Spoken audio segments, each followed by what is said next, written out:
folks, today a big dream is about to come true. Since days, I'm living on porridge, 5-minute noodles and water from the creek.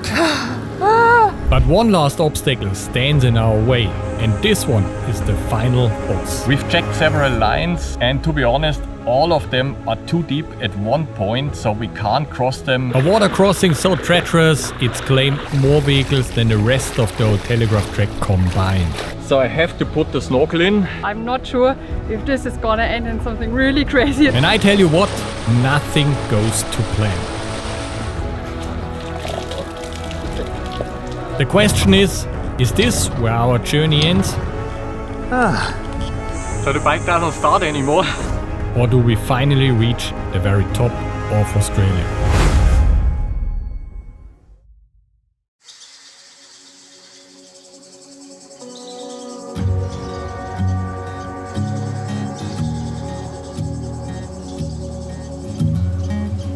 For some people, being in the middle of nowhere with no phone reception, no Wi-Fi, no electricity, no signs of human life for miles is downright terrifying.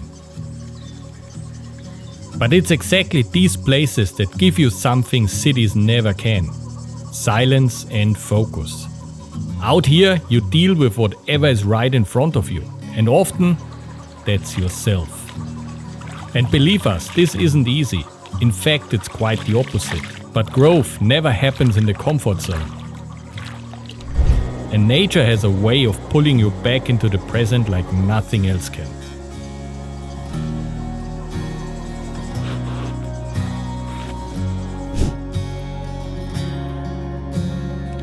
Good morning, guys, and welcome to another exciting day on the Old Tele Track.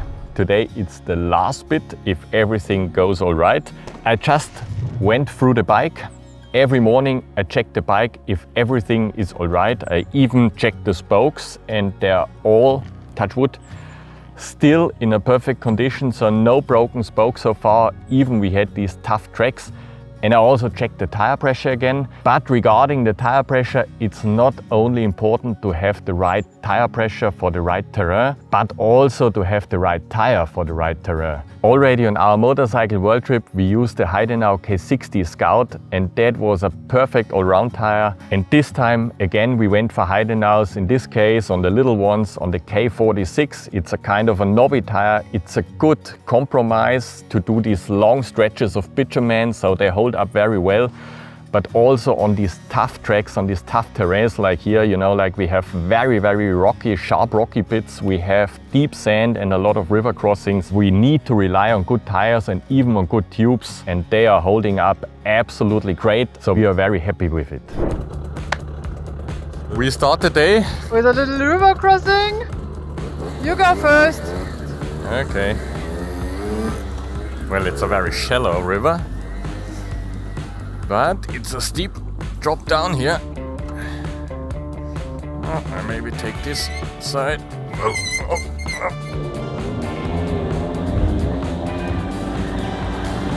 You're there?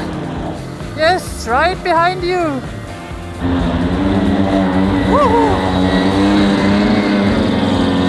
Deep sand, Rosie, deep sand. Oh, Which is really shitty because there are many ruts, and that makes the bike going all over the place, even though I try not, but every now and then, like now, I struggle. What do you say, Bea? whew. You love it?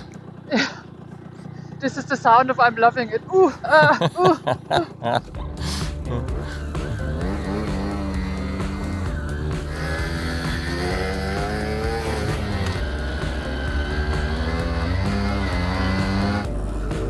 The only thing that keeps me going on these lonely tracks is the beer today evening. Now, since days, I'm living on porridge, 5-minute noodles and water from the creek. Well, you asked for adventure, you got adventure. Yeah, I love it. I love it. I'm loving it. Oh, oh. Who brought all that sand out here? There are no kids.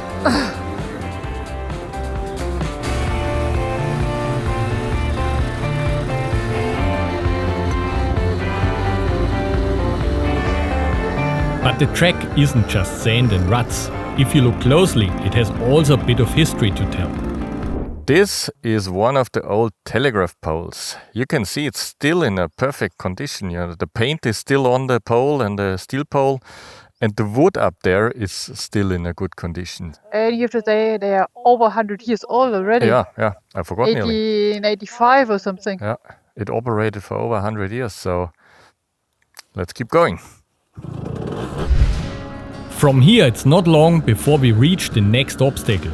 And this one is the final boss, the infamous Nolans Brook. At first it looks harmless, almost like a hidden paradise. But this creek holds the highest mortality rate for vehicles on the entire Old Telegraph Track. Well guys, this is Nolans Brook, our final big obstacle we have to tackle. You can see the water here is pretty much the deepest spot. It's nearly up to my hips. We've checked several lines, and to be honest, all of them are too deep at one point, so we can't cross them just with the bike itself. We have to modify them, we have to use the snorkel. Nolans is treacherous. It's one of the deeper crossings, and usually you would push through with lots of throttle. But here, that's exactly what gets you in trouble. The creek bed is loose sand. Too much throttle and you'll dig in, and before you know it, the vehicle fills up with water. Which means in the worst case, game over. The key is to push into the creek with just the right momentum and then cross it with a steady throttle. If that works for a little 50cc two-stroke, well, we are about to find out. So even if our luggage is in waterproof roll bags here in these bags, we're gonna remove them now and carry them over ourselves. Just to have the bike as light as possible so this mission won't go wrong. And while we are hauling our luggage across, a motorcycle tour group rolls in. The guys are on light enduros and normally on a tight schedule. After the usual where from, where to, they can hardly believe we've tackled the entire Old Tele track fully loaded on these old ladies. But when they hear the bikes are only 50cc two-strokes, well, the schedule is forgotten and they offer to carry our bikes across. For me though, that's not an option. It gets a little bit hectic now because a motocross tour just arrived and they offered us to give us a hand if something goes wrong. So I have to put the snorkel in. Therefore I have a 90-degree plastic tube I brought with me. And the air filter just fits on here, goes straight up. And to connect this tube to the carburetor, I just use a piece of hide-and-out tube. And to seal it, just a few zip ties. And then we can go through water up to the thighs. So let's hurry up and do this. For 4 days we've been battling our way to the end of this track. There is no way I'm taking the easy way out.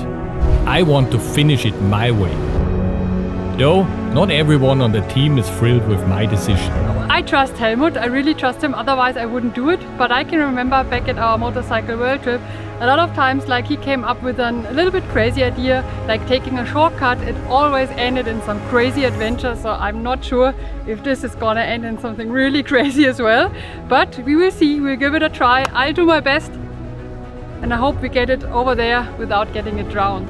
We need to hurry up because they are in a rush. So let's give it a go.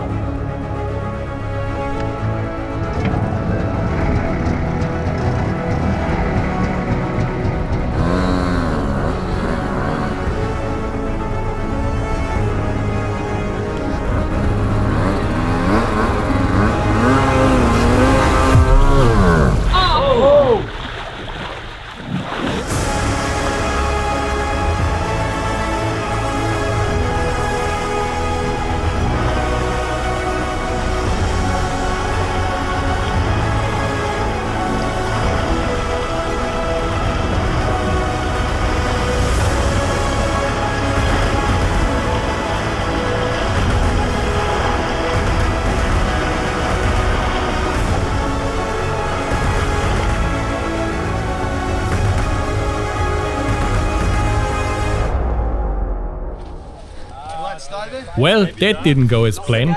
Would you give me a hand? Just lift her up a bit. The idea behind lifting the bike is to drain the water from the engine through the exhaust. Water go from the pipe. Yeah, it's coming out.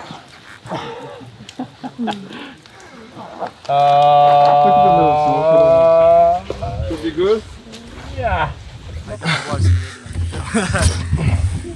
Wanna try to make it turn? See how it goes? You guys are crazier than us. Just get this off. Actually, does say it's crazy. Something I think didn't work here with the film. No. Two crazy Germans on 50cc. We can put in gear and put it backwards, so the water will go backwards. Put in 5th gear. It's only 3.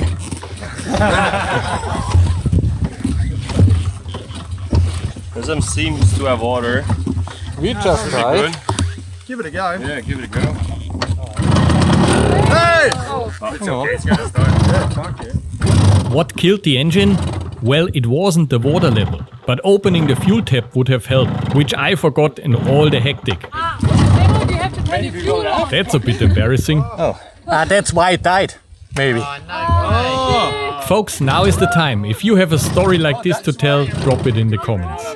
Luckily, a 2-stroke can handle a swim way better than a 4-stroke. Once drained, the best way is to kickstart her gently. The fuel carries the engine oil, so it's a good way to get her lubricated again. But right now, she's a little upset. Folks, we film and produce those episodes completely on our own. So if you enjoy what you're seeing, you can support us by subscribing or tapping the thanks button down there. Or both. It honestly means the world to us. Alright, enough talking, let's head back to the adventure. The boys have to carry on, but before they leave, they make sure to bring Bear's bike across, so we only have to deal with one problem. You're a legend. Folks, we can't thank you enough. And if I'm not wrong, we still owe you a beer. And if you are dreaming now of riding 𝗘𝗶𝗀, but don't happen to have a badass 50cc, well, then hop on with these legends and experience an adventure you will never forget. That's it, you've thrust it. Link is in the description. Good luck, all. So the bike doesn't start anymore. I've checked the float now, and now I check the spark plug. Just see if there's water coming out. We actually lifted it up already, so all the water comes out of the exhaust. But maybe there's still something wrong. Oh, that looks shitty. After a quick check over and a little charm, it's time to find out if she's still upset. The spark plug doesn't look brand new, I would say, but she's not wet. We have a spark, we have fuel, so actually it should stop.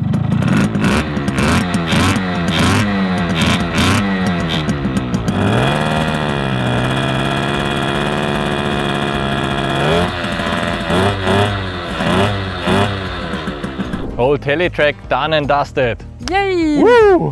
We wander, we roam, we take the road, we make our home. Together, we're never alone.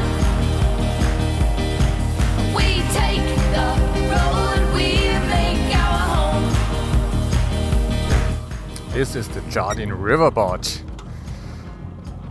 Quite expensive for not a big crossing, but this river is full of crocodiles. So we have to take the ferry, and it's the only way on the other side to 𝗵𝗲 or the 𝗘𝗵𝗀 Peninsula. Hi!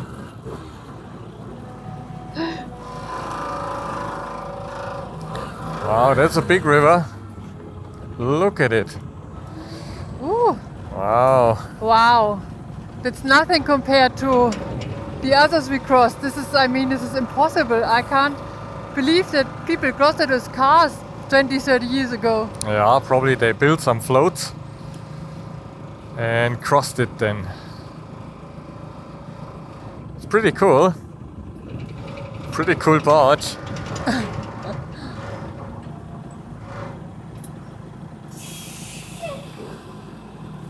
So let's Thank go. you. Now we are here already. Took 30 seconds. So now we are on the northern part of Australia.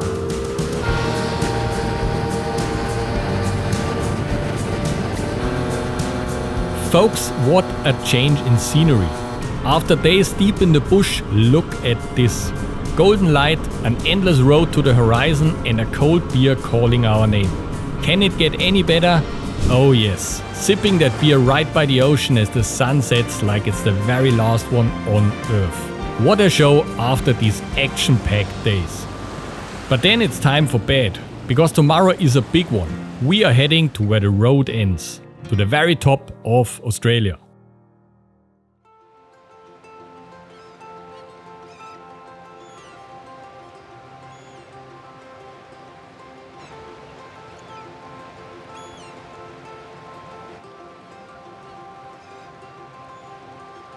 The morning sun wakes us early, but today we take it easy. Coffee by the beach, soaking in the view, and then we slowly hit the road. Good morning, guys, from the northern part of the 𝗘𝗽𝗀𝗀 Peninsula. The day is greeting us with corrugations and some dust already. That's Australia. That's, well, I wouldn't say that's how we like it, but that's part of the adventure. Today we are leaving to the most northern part of mainland Australia. We are going to the tip, and I tell you what, folks, I barely slept because this is the moment we've been dreaming of a long time. So let's go. Woohoo!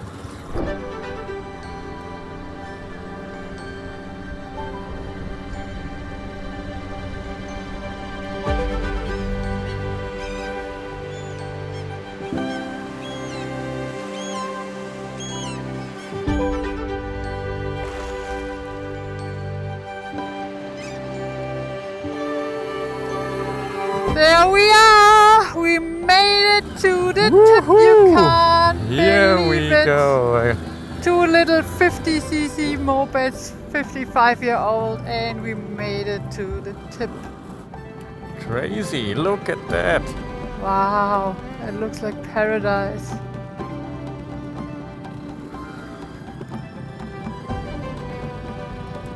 We made it! We Made made it! Woo! It was a long and dusty way up here, Yay! but it was worth every minute. Absolutely. Epic journey on two little two-stroke bikes. First mission of our Australian adventure completed. Well, not quite yet, Bea. First we have to go on a little hike.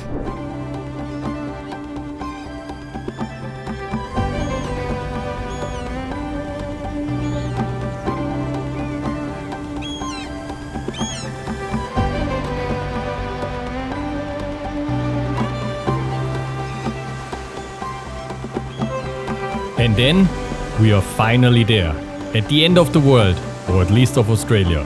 What an epic moment. Guys, I can't believe it. After tackling the Old Telegraph Track the last couple of days, today we made it. We are at the northernmost point of the Australian continent. It's incredible. I've seen this sign so many times on videos and in magazines, but standing here on ourselves is something completely different. I really get a little bit emotional because we had some really tough days behind us. Dusty, sweaty, exhausting.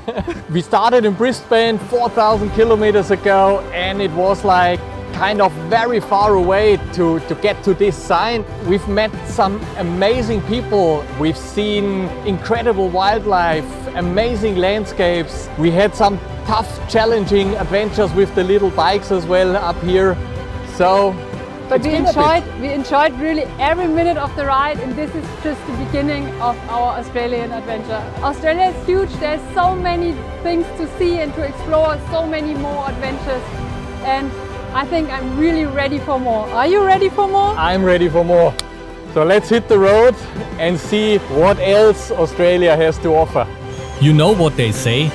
Whatever you want to achieve in life starts with the first step.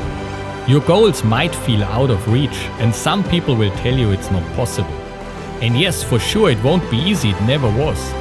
But it's exactly that first small step and the many that follow that take you to your dreams and beyond. Folks, thanks for watching, and we'll see you in a couple of weeks in Season 2.